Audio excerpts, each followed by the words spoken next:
Firstly, thank you ever so much for jumping onto our webinar today to talk all about Kilimanjaro.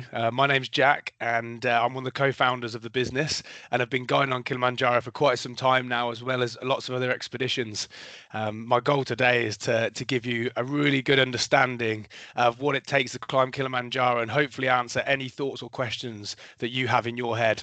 Talking of questions, and we do have like a chat Q&A function. So as we go through this today, if there's anything that just comes to your mind, just lob it into the chat. Doesn't matter what the questions are, even if we might cover them later on, or you think they're silly, put them in, because most people think some of these things that you'll be thinking. So it'll be helpful for the rest of the people viewing the webinar as well. And then, yeah, I'm going to go through a number of different bits, but the first thing I'm going to talk to you about is what we're looking to try and achieve from today's call, and some of the key subjects that might give you a nice bit of direction. So firstly, the story. So I wanted to talk a little bit about the history of the mountain, and really get an understanding of how the mountain's become really famous, and talk about where we are now with the culture on the mountain. So when you do come out and experience Tanzania and Kilimanjaro, you know exactly what it's going to feel like when you land. The daily plan for when you climb Kilimanjaro, no matter what route, what your flow looks like. So, you know, the aim of this call is not just to get you in like understanding Kilimanjaro and the mountain, but it's to make you feel very confident that if you're already booked to climb with someone, if you're coming with us, or you're looking to book with someone, that when you do, you know what it's going to feel like. And then the kit and equipment, which is obviously a big part of climbing the mountain, the routes that we do on the mountain, when to climb, so the best times of the year that we think to climb, what summit day feels like, because not a lot of people talk about that, our local teams, and how amazing they are, and the structure of the business. And then finally, managing altitude, which is a massive consideration when climbing such a high mountain. So, first things first, the story of Kilimanjaro, and actually Tanzania as a whole. This map here is a map from the early 1800s. I think about 1820 this map was drawn up. And as you can see, the interior, which I will laser point for you just in this area here, the interior was originally known as Ethiopia, which you now know as a smaller country just up in this area here. And no one explored it whatsoever. No one explored interior Africa, and it wasn't until two things happened really. Well, the ivory and slave trade increased massively over in this region, because we had the Middle East coming over and using Zanzibar to come in and get slaves and ivory, and then disappear back. And what it meant was lots of people started to gain a lot of interest in this area. And one thing happened from Europe, which was basically we saw lots and lots of different priests come into the area looking to try and preach for a different number of different religions, but mainly Christianity, into local tribes on the coastline. Now, these people, they ended up becoming really famous adventurers, because slowly they'd jump from one village to another and make their way further inland. And I suppose that the first one that got very famous, that you all know probably or heard of, is David Livingstone from Scotland. And he was very famous. And the guy that actually the first person that ever saw Kilimanjaro is called Johannes Rebmann. And he saw it. He was from Germany. He then spent 9 months traveling back home, trekking back into to the ships, traveling back to Germany. When he arrived to tell everyone he saw this mountain covered in snow, they all thought he was crazy, and no one believed him. And it actually took another 60 years before anyone then turned up looking for it to try and climb this mountain that was this mystical mountain. Most of these adventurers were actually trying to find the source of the Nile, which they thought eventually came from this mountain, which, as we know now, doesn't. It actually comes from a little bit further north in Uganda. Now, Tanzania was created properly in the 1960s. It became independent in 1961, where Zanzibar and all these tribes came together. Tanzania is hugely tribal. So when you land and come in to climb the mountain, your porter team, the locals you meet, they'll all come from different tribes. In fact, there's 140 different tribes in Tanzania. And a little bit like, so I know some of you are from the UK. In the UK, we have counties. In the US, we have states. And each state or county is known for a number of different things. So for instance, I'm from Northamptonshire in the Midlands. We used to be very well known for shoemaking.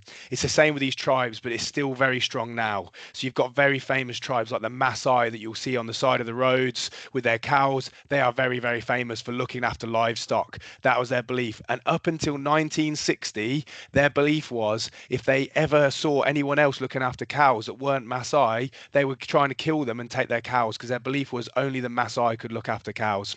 And then there's one tribe that's very famous in the area of Kilimanjaro called the Chaga tribe. They're one of the larger tribes in Tanzania, very entrepreneurial, and they've had a massive influence on the mountain because a lot of people that work on the mountain are Chaga tribe, and the Swahili language has been heavily influenced by their original language, which came from the Bantu form. So that kind of moves us on really nicely to where the actual name comes from.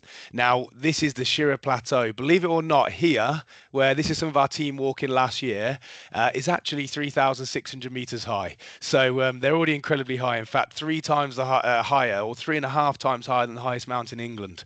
And the name, well, the name Mlima, if you say Mlima in Swahili, it actually means mountain. The Chaga language, the old Chaga language, Kalima, was the name for mountain. And then Njaro was the name for whiteness, and actually is still kind of the Swahili name for whiteness as well. So they actually believe that's where the name Kilimanjaro came from, was a formation of those words, and then slowly it kind of added in extra letters to form this word that was a little bit easier for people to say. Now, as I said, the goal really is to build some confidence in all of you on the call that you can feel like you can climb this mountain here. This is the top. This is the crater edge of Kilimanjaro, and this is where you will be on your final summit day as you're pushing up to get to the top. And in fact, the very summit is just here. And for most people on the climb, you will actually pop up just in this area, just here, up on the crater, and you'll walk along this edge here for 750 meters to get up to the very top. And as you can see here, you're way above the clouds. And, you know, I've done it many, many times, and I'm still not bored of these views. They are incredible. So, a little bit, I suppose, when I do these talks, and I did a talk on the weekend at the outdoor festival, and I try and give people a bit of context to how I started to work on the mountain. Well, at the age of 17, I just lost my professional rugby contract, and I was a little bit lost on what I wanted to do. And I'd been reading lots of military books and decided I was going to try and join the Royal Marines. So I went through Royal Marine selection and passed, and I was very, very lucky to have amazing experiences and do lots and lots of work in the mountains. I worked in the mountains all throughout the Middle East, throughout Africa, and obviously in the UK as well when we were doing our training elements. During that time, I started to do some challenges to raise money for charity. So a few of them, I did 24 hours on a ski erg. I've done 24 hours of pull-ups, and then that kind of led into doing a number of different kind of challenges. And I actually then went back to my love of being in the mountains and started to do lots and lots of climbing. So that would be climbing the UK, out in the Alps, climbing lots of different mountains. And then I started to do my own big expeditions out throughout Africa. I suppose some of the more well-known ones would be this one here, which is where I and a friend of mine decided we were going to try and kayak the length of the Okavango Delta in Botswana. They call it the most dangerous swamp in the world because it is a swamp. And there's a few reasons. The first one's mosquitoes. There is millions and millions of mosquitoes. The second one is crocodiles. In fact, the first night we arrived to our drop-off location, we decided to jump in our kayaks. We hadn't been in it yet to test it out. And within about 30 seconds, we had a crocodile come out the reeds and start tracking behind after us. And we realized the only way that we would be able to get away from them is literally by sprinting. And over time, we literally got chased by quite a few of them. And we found out they could swim in a straight line about 10k after us. So we had a little speedometer there, and we knew that if we could keep over that distance, we'd keep getting further away from them, they'd give up. But they weren't really the problem. These guys were the issue. Let me flick to my cursor. These guys were the issues.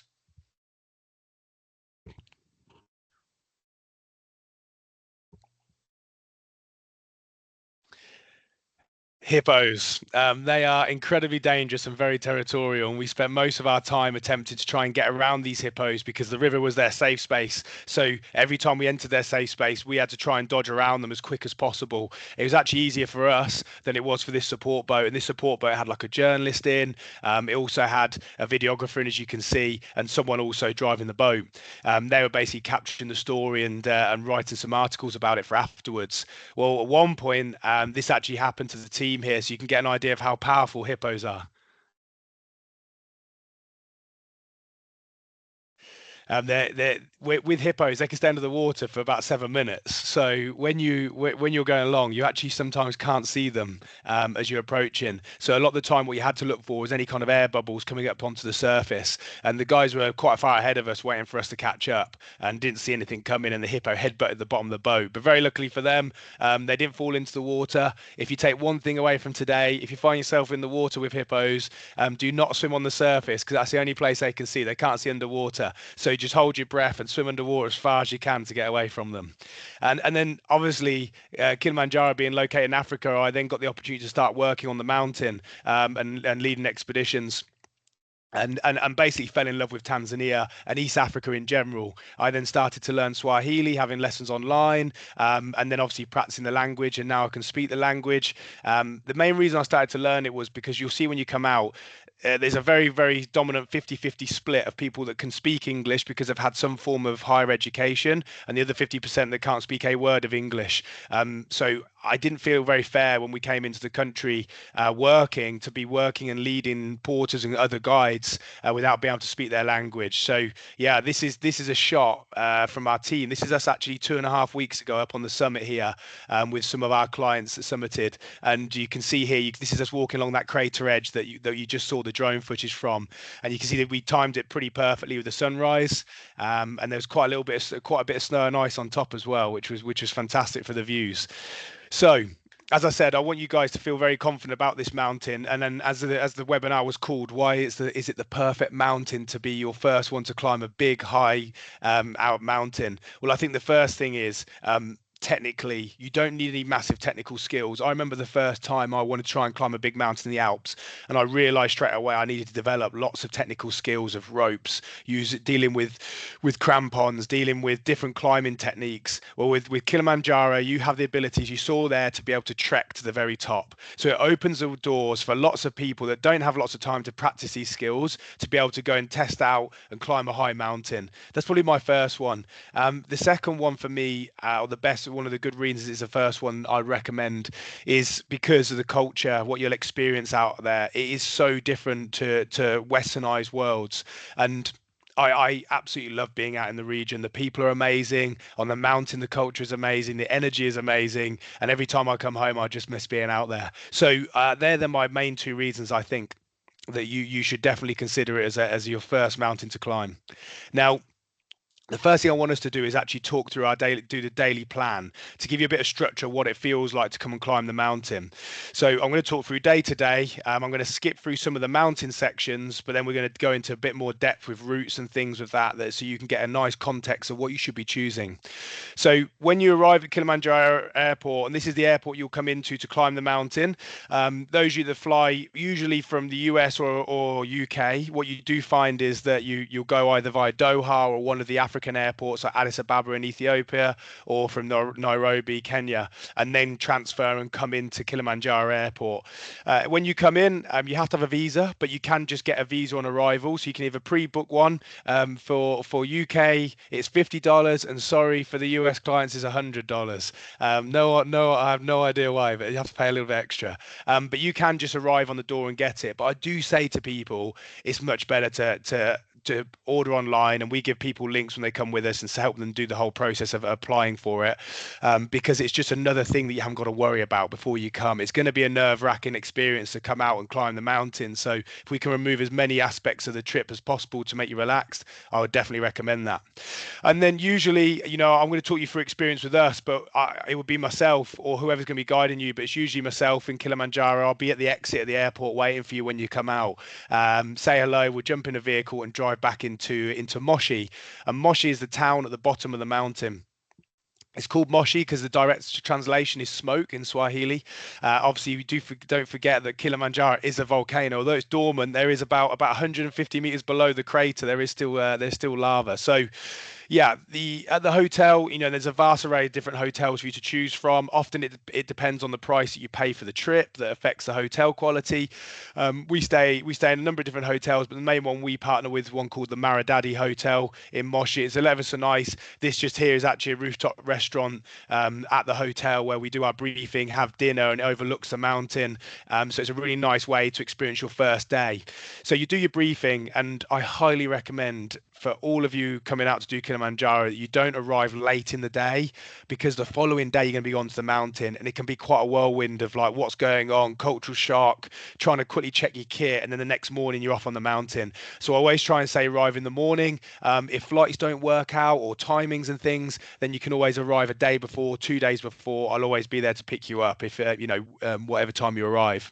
And during the briefing, we mainly just go through all the basics. We talk about what the next day is going to experience. We talk about about altitude, about not panicking in certain situations.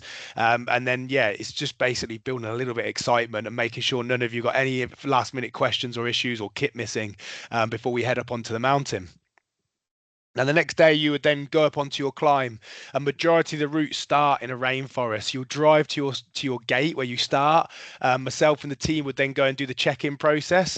We're part of an organisation that basically makes sure the porters are looked after very well and paid very well. So we have to go through a lot of different checks there and make sure the porter's weight's not too heavy and a number of different things. So whilst we're doing that, you'll have some lunch at the gate, and then you would begin your trek up through the rainforest. So the best thing, or one of the best things about the treks that you experience on Kilimanjaro, is each day feels very, very different in terms of the terrain that you go through.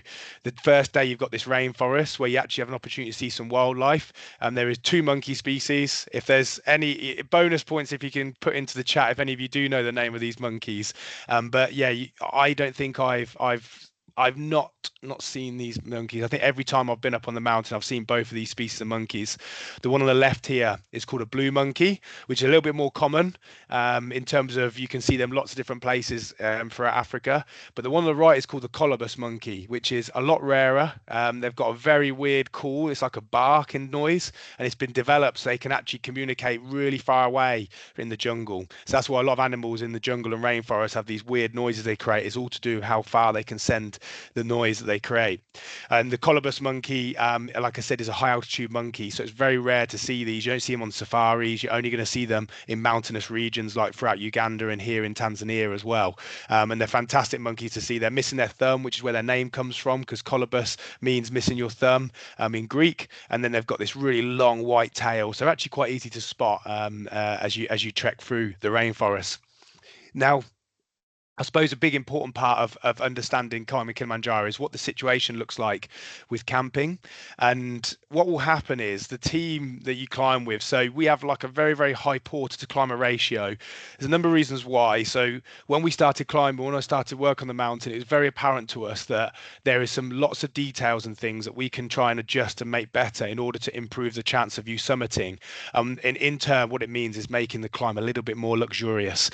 Rest and recovery is huge for altitude. So we came in and said, right, we don't want to be in tiny little tents, and we want to be in stand-up tents. So you can see here, this is actually usually where me and one of the guides will sleep together on the in the tents. These are the sleeping tents. They're huge stand-up tents. They've got like a foyer area, and then you've got your sleeping area, and then we have cot beds. So it brings you off the floor. It's a proper bed with a mattress and a pillow, and the idea there is to basically make your sleep as nice as possible, because sleep is very important to acclimatise into altitude. If you're struggling to sleep, it's very hard to acclimatise. So we wanted to do those sections, and then there was another factor that we saw was hygiene was massive on the mountain, of trying to remove illnesses. And we found that just through some of our research that most people that use the public toilets at each camp were more likely to get poorly. So we then introduced bringing up our own toilets onto the mountain. So we have like our own flushable toilets that get emptied and cleaned every day,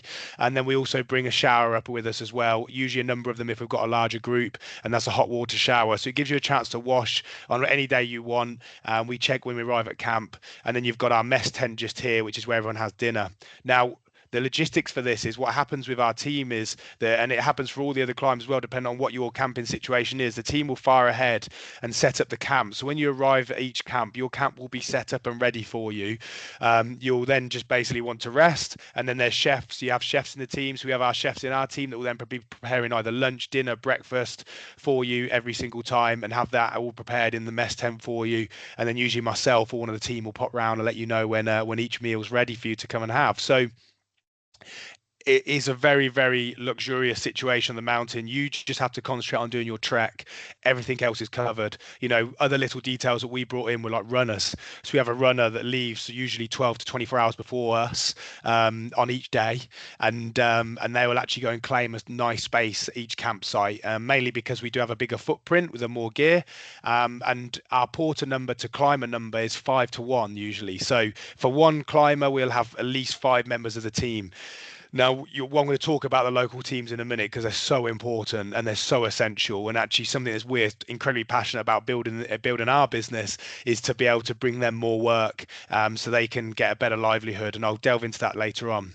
So this is a video here, team, of at that same camp here. You can see this is called the Branco camp. You can have a quick look at what it looks like in the mess tent. This is one where we had pretty much a full climb. I think we had maybe 13 clients on this climb, and you can see the camping situation. This is them at breakfast. So, we have coffee and tea all throughout. You've got all your food. One of the things we did with the food was bring in a little bit more of a what I would say a westernized diet, because we found that most people on the mountain, when they're feeling poorly, wanted to have things that they kind of knew and felt they could eat. So all your normal kind of things would have pastas, rice. We cater for vegans, vegetarians. We bring up different meats. And then what we found was 2 days into the climb, all that fresh food, vegetables, because the vegetables out in East Africa are incredible because they're all grown there, was that obviously only lasted for 2 or 3 days in that sun and everything like that. So what we do now is we have replenishments halfway through the climb where we pay a team to go and bring up fresh food, so basically the nutrition and everything on the mountain is as best as possible for you to get you to the summit. So that's the flow each day. You wake up in the morning, have your coffee and tea, have breakfast, and then you'll begin your next day's trek. And then the team will come flying past, set up the next campsite before you arrive, ready for you to relax and rest. You arrive at most campsites usually 2, 3 o'clock in the afternoon. You should have lunch straight away, and then it's for you to rest, relax. So there is quite a bit of downtime on the mountain, and we're going to talk about the routes in a minute because there are some routes that you don't have as much. So I do recommend, predominantly we like to use a Lemosho route, which gives you lots of rest time. Bring a book, for you to sit and relax with the views. You've seen some of the views already, and it is quite warm when you arrive at camps in the afternoon, so you can sit outside, often just in a t-shirt, and it's a chance for you just to take in the views and relax. One of the biggest and most important things about coming to climb the mountain is that you can get away from being on your phone and having those kind of normal distractions that we all have, and just really take on the challenge and just enjoy the whole culture and the experience. And the main goal is to get you here up onto the top of the mountain. Our processes we've put in place is to try and maximize the chance of you making it up onto the top. We've had, over the last year and a half, I think we've had 78 climbers and 77 have summited. So that gives you a very, very good idea of how those small details really, really do help when you come and climb the mountain. Just a quick bit of information for you here. We do a world's highest pub quiz on the mountain, by the way, at one evening that we set up. So you being here is giving you fantastic prep if you do climb with us in the future. It says Uhuru Peak. This means Freedom Peak. In 1961, when they became independent, they sent the army up on top of the mountain to bring a flag up to the top, and hence why the very top of Kilimanjaro is called Uhuru Peak. So I suppose the natural next steps is to talk a little bit about the kit and equipment that you need on the mountain. And it's actually where we see a lot of people go wrong, and we see a lot of climbers. I'm often helping other climbers in different groups because of kit issues they've had. When you traditionally think about going to Africa to climb a mountain, you obviously think about the heat, especially because it's near the equator. But on the summit day, it can be very, very cold. And it's the biggest mistake I see is people not bringing enough warm kit for them to feel comfortable when they're going up onto the summit. So kit wise, what I really, really recommend is you overdo some of the warm gear. It's really essential. And oh, let me just go back. Really essential and very, very important. So this is Sam here, my co-founder, leading one of the groups last year. I'm just going to talk through some of the kit that he has. So you've obviously got your normal walking boots. I'd recommend some form of ankle support with your walking boots. So you could get away with wearing like trail trainers. But number one, if you twist your ankle on the climb, everything's going to be a bit harder. And number two, trail trainers will be a bit colder than proper boots. So that's the other consideration as well for you. For trousers, when you're going up on day 1, 2, 3, 4, 5, it can actually be very hot in the day. So you can wear shorts. You can wear leggings, just leggings, like the gym leggings. You can wear shorts. You can wear trousers. There's no need for you to wear any really thick trousers, or like any kind of underlayers or anything. It will be very warm in the daytime. But for summit day, you definitely want to have some form of thermal leggings and your trousers over the top. It just makes a massive difference for clients to keep their legs warm. And then I highly recommend some form of like layering system with your upper body, which is where you lose most of your heat is usually up in your neck here. So with your layering system, you'd have like a base layer, and then you would have usually a t-shirt over the top like this one. And with your t-shirts, obviously just be aware that if you sweat, you feel cold, so you don't have anything sweat that gets like sticky and wet. So like your normal cotton t-shirts won't work quite well. A mid layer, maybe like a fleece, and then you've got one of these big jackets. So you can get away with wearing two thinner jackets rather than a big jacket if that helps. And then the layering system is great because, as you see here, the sun's coming up. And actually, it gets pretty warm up on the summit when the sun pops up. You see, you're going to see temperatures as you go up through the night from about -10, and then they're going to be jumping up to about 10 degree often up on near the top. So you can be very, very warm to the point you're down to a one layer or two layers left. So I'm often just down to my thermal under layer at the very top when we're on our descent. So it does get very, very warm. And then your other consideration, then the three big important fits, especially for the summit: warm hat, big thick warm hat, the better. And if you've got a hood with your jacket, amazing because it's combined. Number two, gloves. I recommend like a thicker pair of gloves. Often you'll be told to have a thin pair and a thick pair. The problem often is with doubling up gloves is they compress your hands a bit more, which actually stops blood getting into your fingertips. You often find people get colder hands that way. So one thick pair of gloves, and then having some form of hand warmers. So they're really, really good. You can just get cheap ones, they're like pads that you just put into your hands. We carry tons in our backpack on Summit Day for people, especially if you're slimmer, you'll feel the cold. And so we often end up having to throw different things in to keep warm, and that can be really, really helpful.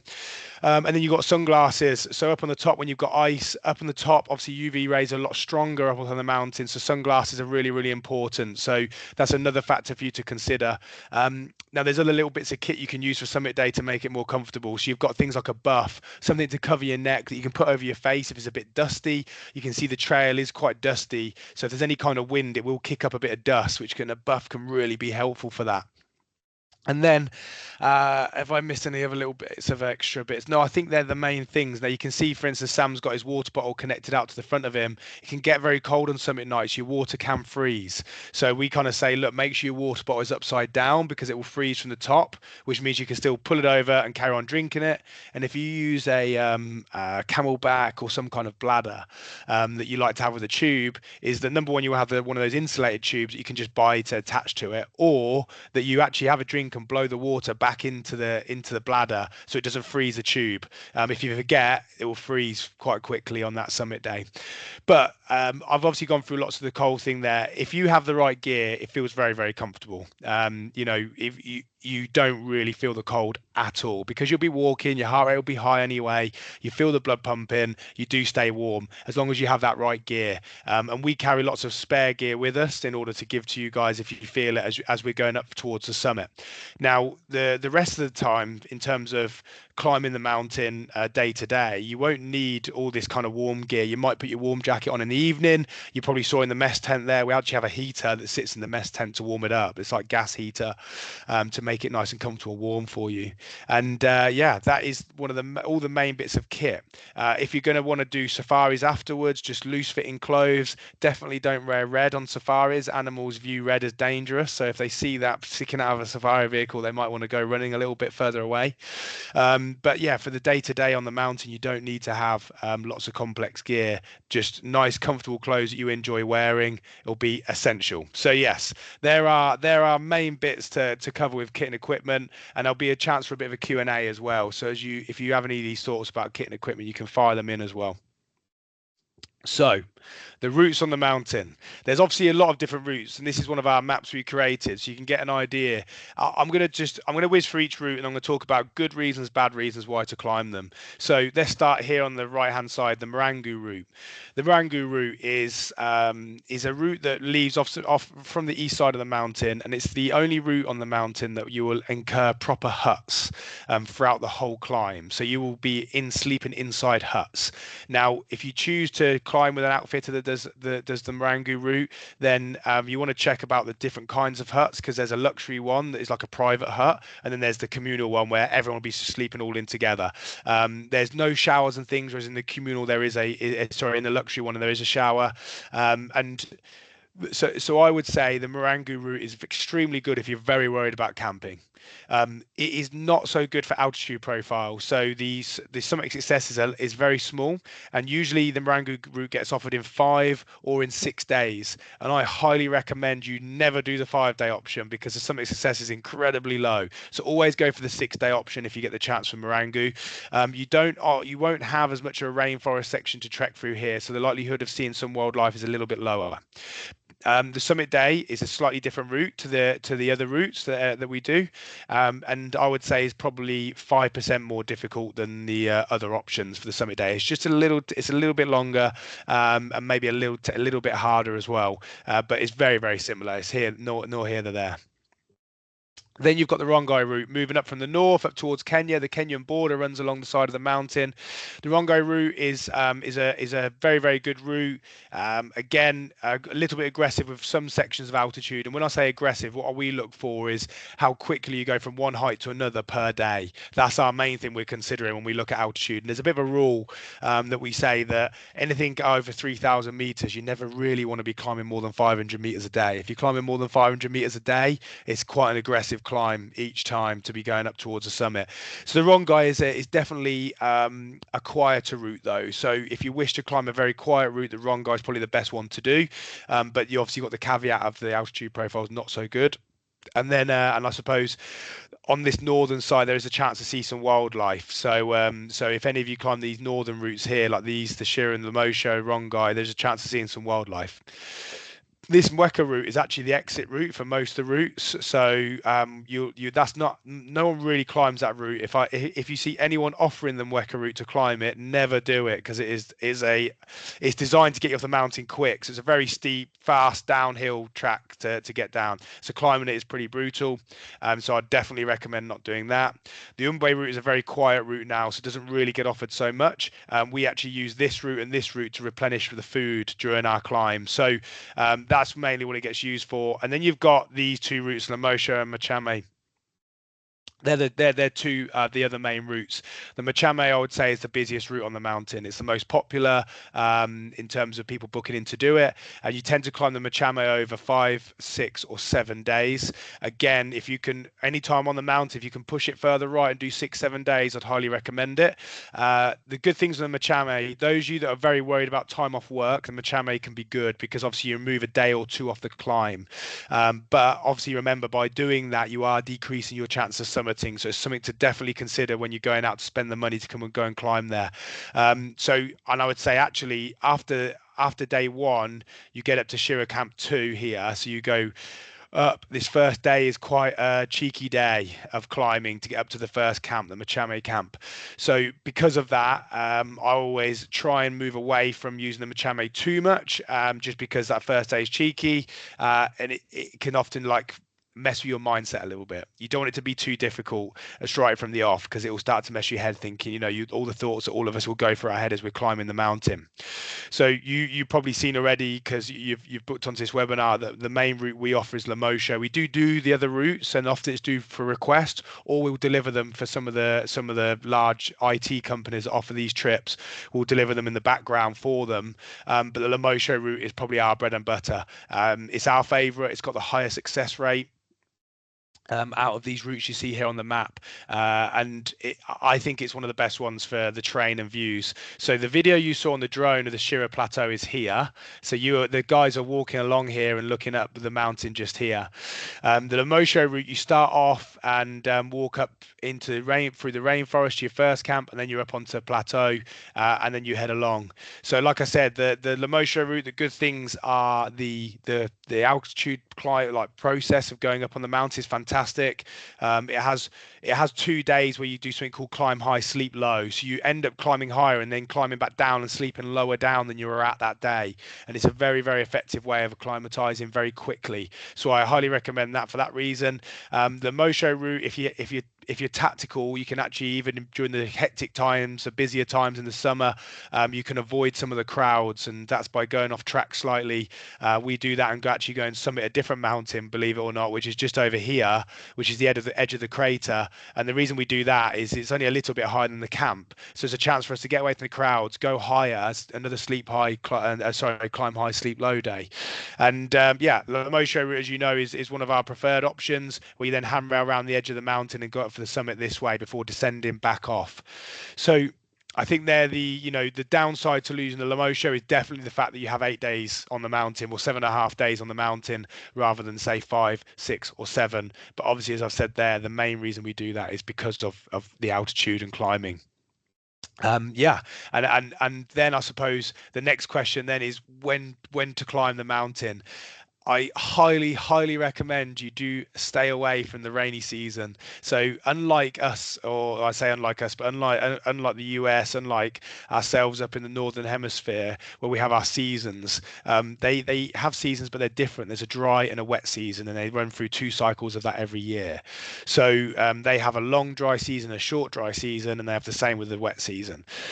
If you climb the mountain the wet season, it can be very uncomfortable, and the reason being is this is one of the drone shots you saw earlier. This is that Shira Plateau that you saw. This is us walking off up to this high ground over here to climb up to the little summit, to do some extra acclimatization before walking to camp. This is in the summer. In the afternoons, in the nice weather, in the dry season, you get some cloud buildup in this region that hangs onto the edge of the mountain, but the rest of the time is relatively clear. Whereas in the wet season, this whole area will be clouded, so the views are pretty vile, and obviously there's a high chance you're going to get very wet, and you're going to be trying to dry your clothes out in the evening, ready for the next day's trek. So I'm going to give you, you're spending money to come out and do this climb. Try and stay away from the wet season. So when is that? Well, there's 2 climbing seasons that we call climbing seasons in our team on Kilimanjaro. We call them December, January, and Feb, and then July, August, and September, and the start of October. So you can push into June as well, but I'm going to go through each month. So January is traditionally and historically a very good time to climb the mountain. The temperatures on the mountain are a bit warmer in January and February than they are in the summer. I suppose what I've noticed over the last 2 or 3 years is we've had a bit of a rainy season pushing into January. So if you do climb in January, try and push it right and go towards the end of the month, and you'll notice that aligns with the timings that we do. And then February is often a very good time to climb. It's one of my favorite times to be on the mountain, and my only advice really is just try and avoid the start of March, which you can still get people offering the trips at the start of March. In fact, they offer them all year round. But the start of March is a little bit risky because we're seeing the rainy season compressing in and pushing and starting to hit you very early on in March, which you want to try and avoid. Then the rainy season theoretically ends at the start of June. But again, we're noticing it just runs a little bit. And like I said, I want you to try and give you the best advice possible. So stick to July. August is very good. The weather is probably the most consistent in August, and then September is very consistent as well. But again, be careful not to push too far in October, because mid-October to late October, the new rainy season kicks in. November, rainy season, don't touch the mountain. And then December, I wouldn't climb early December. They say it's dry season, but again, we're seeing the rainy season push into the start of December. And then I suppose the final bit of information then is, if you do climb in December, try and push it further right if you can do. I know you've got Christmas, but maybe climbing just after Christmas, those times that would usually be okay. So they're the kind of ideas of times for you to climb. And I suppose the main question, summit day, I'm just going to have a quick sip of drink. So summit day. The whole process of climbing the mountain, if you do say this Lemosho route, from our experience doing the 8 days, each day will just feel amazing. It's not too physically challenging. The whole idea is to slowly bring you up the mountain, to acclimatise. The summit day is 100% the most difficult part, but it's the most rewarding part. And I do say this to lots of people because when you come off the mountain, you want to feel like you've worked to get there. You don't want to feel like it was an easy ride, and the summit day is going to do that. Traditionally, the summit day is about 12 hours. And what will happen, I'm going to talk you through our situation. I'm happy to talk through what might normally happen on the climb. But with Summit Day, when we look at Summit Day, we are considering a number of different aspects. And we look at you on the whole climb as we're going up. We'll be tracking your O2 stats and making and keeping a note of them and tracking how you're getting on. So by the time we get to the Barafu camp, which is the final camp, we will know kind of what we're expecting, how you're going to feel during the Summit Day. So when we summit, let's say for instance there's 6 of you going for the summit in the group, we will have 6 of our team plus myself with you. So there's at least 1 for 1. And what that means is if we all set off together and some of you feel great, some of you feel more tired, you can all split up if you need to. There's no pressure for you to stay gang together, which can often ruin a summit day if one person's really struggling and slowing everybody down. And you're feeling more tired because you're going slower. You might want to carry on going ahead. So for the summit day, you have the ability to split up into your groups or into your pace. If there's any of you that are struggling, we've had it before a number of times. I'll use one of our clients as an example. She really found the physical side challenging in the lead up to Summit Day. The altitude was making her a bit more out of breath, so she found that a bit more difficult. So rather than leaving at the traditional time of 12, half 12, 1, we actually left at half 10. And then we have radios with all the rest of my team, and we'll be communicating the whole way up the mountain. Our goal is that we'll set a pace, and the rest of the team will be going, and we'll try and meet at the very top of the crater where you saw there. Now, I'm going to try and draw the picture what it feels like. We'll come and wake you up in your tent probably about 11:30. We'll bring you coffee and tea, and we wake you up nice and gently. And you'll put all your warm gear on. You'll come out of your head torch on, and we'll go into the mess tent. We'll just all have a quick chat, have some snacks. We'll give you snacks to put in your backpack, take with you to have during the climb, and then myself and the team will just quickly do our last checks. We carry oxygen with us, just for medical purposes. So if with oxygen, we will only use it in emergency situations, and we actually often carry it not for our team but for other rescue situations we might see on the mountain. But it's fantastic to carry because if you feel in the altitude, if you have any kind of altitude issues, you put put oxygen on, and within 5 minutes you're feeling better again. So it's a game changer for safety wise for us.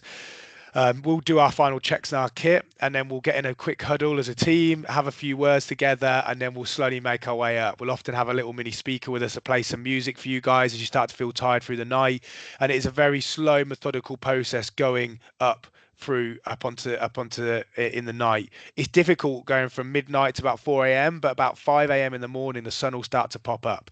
And this next video will show you exactly what it's like on Summit Day with our team singing along to give you some motivation, and the sun just about to pop over the horizon, which is probably the nicest feeling in the world once you've pushed through that night.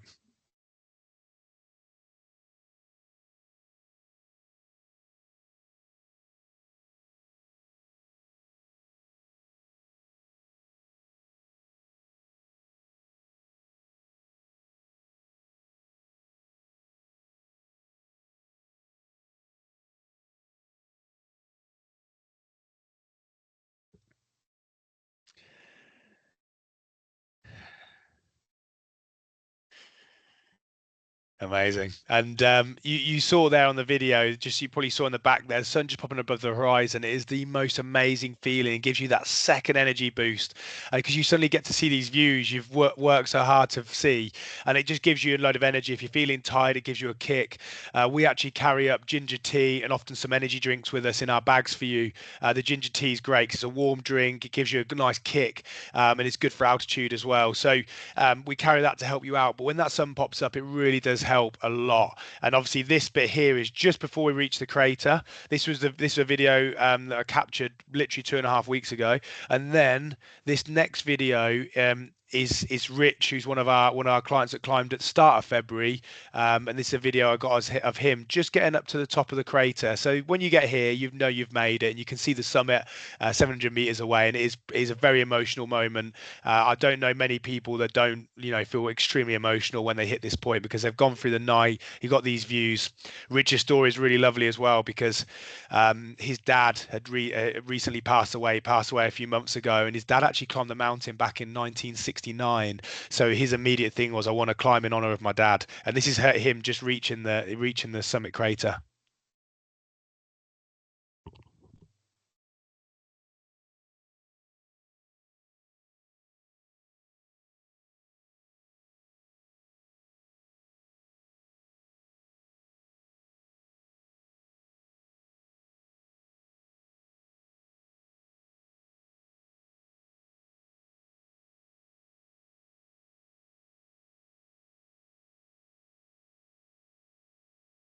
Amazing. As you can see, it is an extremely emotional moment because all your hard work over those days has come together to get to that moment. And yeah, it is amazing. And like I said, that's why we never really get bored of it.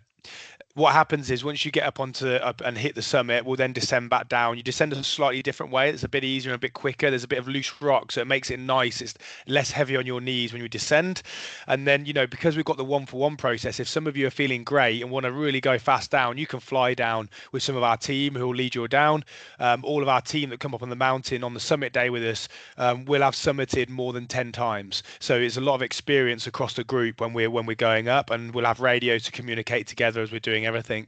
And I tend to then hang at the back and just sweep in with anyone that's coming through to help out with anything we need. We actually also then radio down to our camp, to our base camp, and the rest of our team are down there waiting for us. We'll radio them, and actually some of them will come and meet you guys and help you out. So if you need an arm, if you want a hug, if you want someone to take your backpack, all that stuff, they'll be there to help out and come and get you back down to camp. And you get back down to camp, and the team will have like a juice drink for you, a bit of an energy kick, and you usually just want to go and have a little nap, and you'll fall asleep for an hour or two. We'll bring some lunch to your tent, and then it's put your backpack on and just finish a trek further down off the mountain. We go down to another camp. It's usually like an hour or two of trekking after that to get back down to the next camp, because the lower you go, the stronger and better you'll feel after hitting the summit. Before then, obviously, the following day, we descend off the mountain. You just saw the end of this video. You saw two of our team, Makuza and Nelson. Two incredible guys. Bit of context: Makuza and Nelson. We brought them into the team a year ago. Neither could speak English. Nelson can now speak English and is a guide on the mountain. It's been a game changer for him. I'm going to tell you a bit of his story in a minute. Makuza, we've just paid for him to start English school because he is, although he's a porter, we want him to become a guide, and we're going to pay for him to go through guide school because he's incredibly strong, an amazing guy, and we see so much potential in these guys. If they have the ability to want to become a guide and they're willing to go through training, financially it's a game changer for them in terms of how much money they can earn and their livelihood. So that's incredibly important for us. So Nelson is part of the Meru tribe and is one of our team members, and I smile because I'm so proud of Nelson.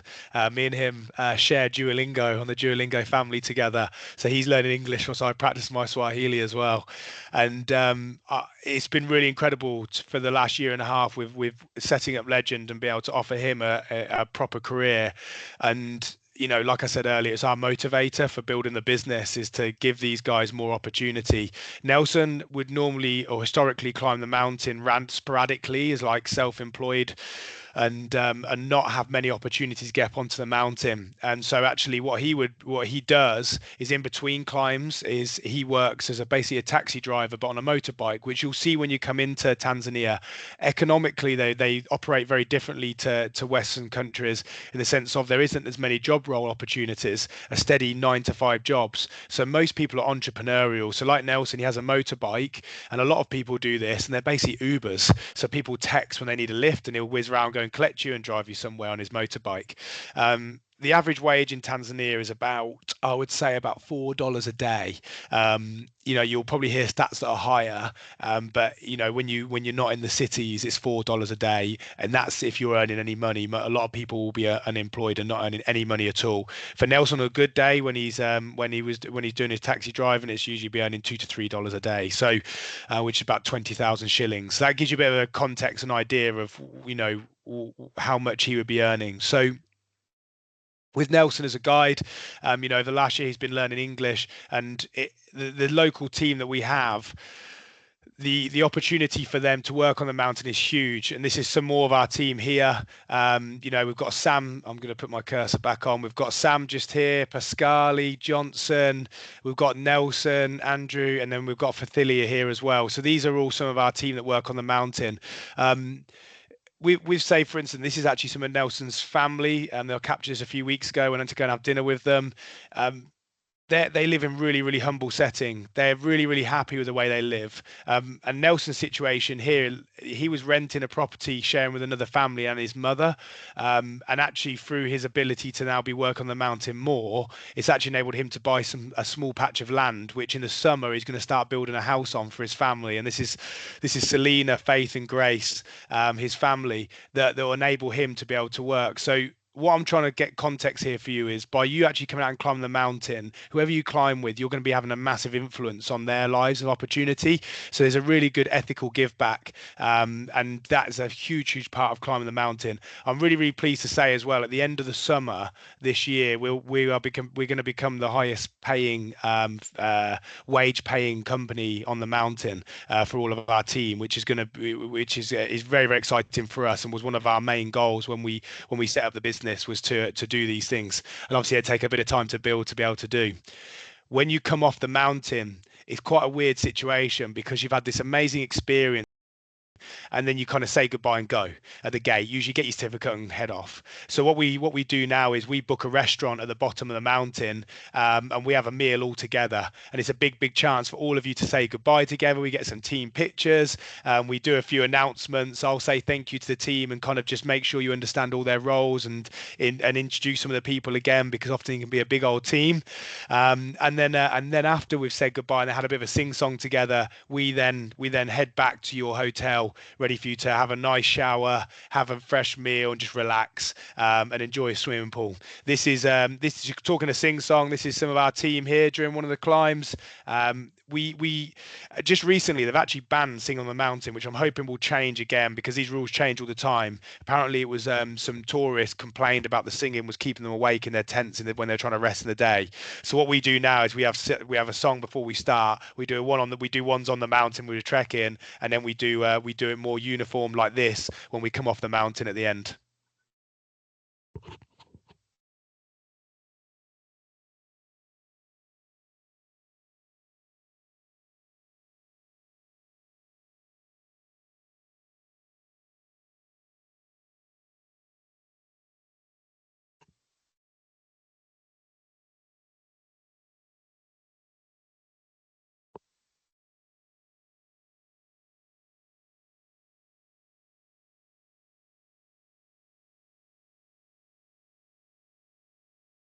And that is correct. That is our chef in the very centre there, wearing his chef hat. And yes, he does like to wear chef whites when cooking. He's very professional.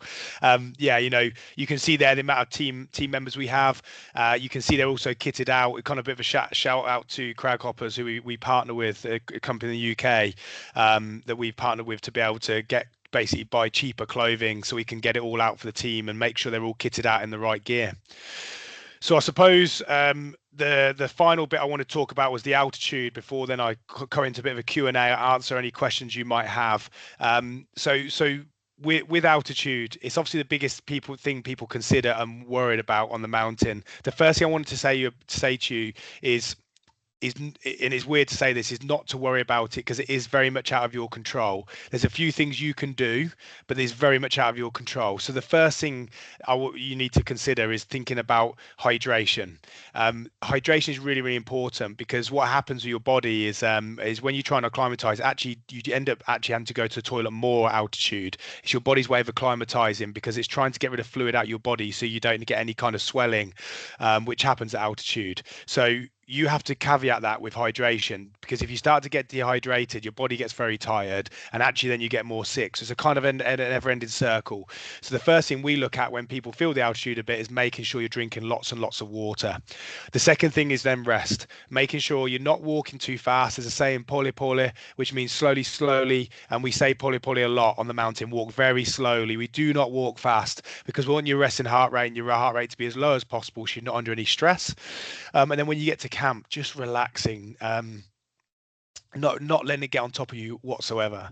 And then I suppose the final bit is then the medical intervention. So a lot of people you'll hear will talk about Diamox, which is a drug originally designed to aid with any kind of brain swelling after any form of surgery.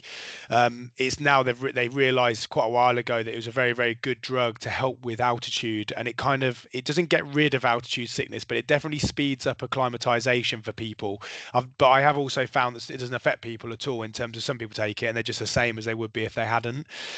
So Diamox is very, very good. We carry Diamox with us in our med kits to give to people if they need it during the climb, but a lot of people use it like preload on it and take it the day before they head on the mountain.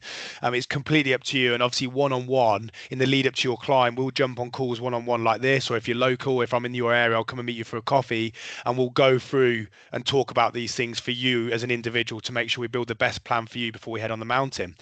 And then, yeah, with the rest of the thing with altitude, genuinely is not panicking if you feel it. You're going to feel the altitude. Everyone feels it. And actually, it could just randomly hit you. It doesn't matter how fit you are. It can just hit you. So it's about being able to react to that.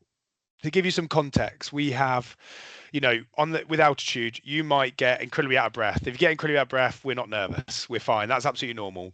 You might start to feel a tad little dizzy, not nervous, normal. If you start to feel that a little bit lethargic, a bit more tired than normal, completely normal. Even to the point where you're being sick, if you feel sick or nauseous, we're still not panicking. We'll just be tracking it all through your O2 stats, and then obviously a little bit higher on the mountain, we track it through visual, especially when we're walking up onto the summit.